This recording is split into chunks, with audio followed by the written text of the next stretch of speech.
बहुत समय पहले भारतवर्ष में सम्राट वीरेंद्र नाम के एक महान राजा का शासन था। उनका साम्राज्य समृद्ध से हिमालय तक फैला हुआ था। वे युद्धकला, न्याय और करुणा तीनों में निपुण थे। उनकी प्रजा उन्हें धर्मरक्षक कहती थी। सम्राट की एक ही संतान थी, राजकुमारी अन्या। अनन्या जितनी सुंदर थी, उतनी ही बुद्धिमान भी। वह संगीत, शास्त्र और धनुर्विद्या सब में निपुण थी। राजकुमारी अपने पिता की तरह प्रजा का दुख सुख समझती थी। एक दिन पड़ोसी राज्य का लोभी राजा रुद्रसेन सम्राट वीरेंद्र के साम्राज्य पर आक्रमण करने की तैयारी करने लगा।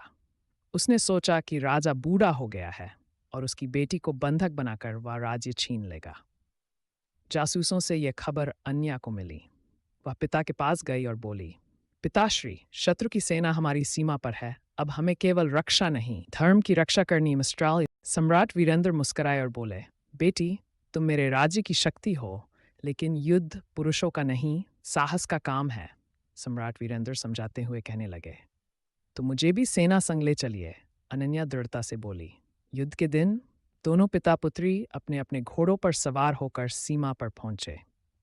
अनन्या ने राजकुमारी होते हुए भी सेनानायकों को प्रेरित किया और योजना बनाई कि कैसे दुश्मन की घेराबंदी तोड़ी जाए। 3 दिन चले युद्ध के बाद चौथे दिन अनन्या ने अपने धनुष से रुद्रसेन का रथ रोका।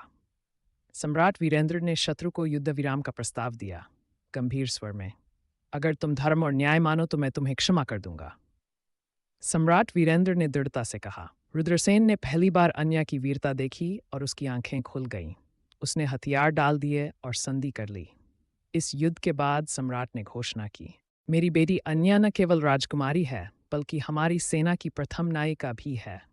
प्रजा ने राजकुमारी को जननी की वीरांगना कहकर सम्मानित किया।